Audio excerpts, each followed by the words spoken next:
দিনাজপুর সীমান্তে দুই বাংলাদেশিকে ধরে নিয়ে গেল বিএসএফ।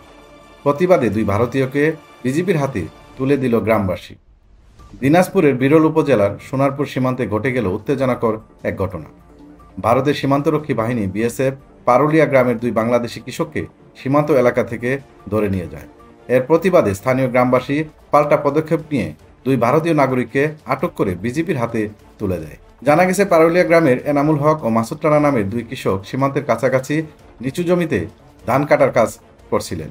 পরবর্তী ধান মাড়াই করতে গেলে ৩২০ নম্বর মেন পিলারের কাছ থেকে তাদের ধরে নিয়ে যায় বিএসএফ জওয়ানরা।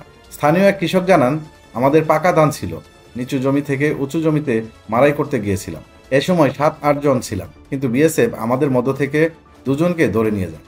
আমরা কিছু বুঝে ওঠার আগেই তারা ভারতীয় ভূখণ্ডে চলে যায়।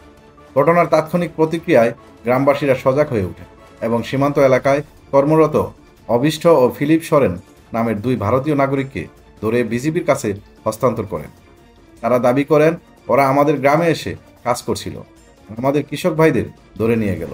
বিষয়টি নিয়ে দ্রুত প্রতিক্রিয়া জানায় বর্ডার গার্ড বাংলাদেশ বিজিপি। দুই বাংলাদেশি কৃষককে ধরে নিয়ে যাওয়ায় তীব্র প্রতিবাদ জানিয়ে বিএসএফকে পতাকা বৈঠকের আহ্বান জানানো হয়েছে।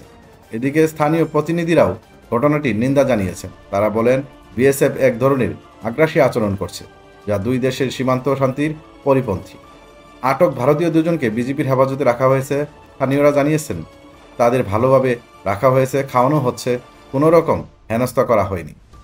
অন্যদিকে একই দিনে আরেকটি মর্মান্তিক ঘটনা ঘটেছে ঝিনাইদহের মহেশপুর সীমান্তে। সেখানে বিএসএফ এর গুলিতে আহত হয়েছেন এক বাংলাদেশি কৃষক রিয়াজ।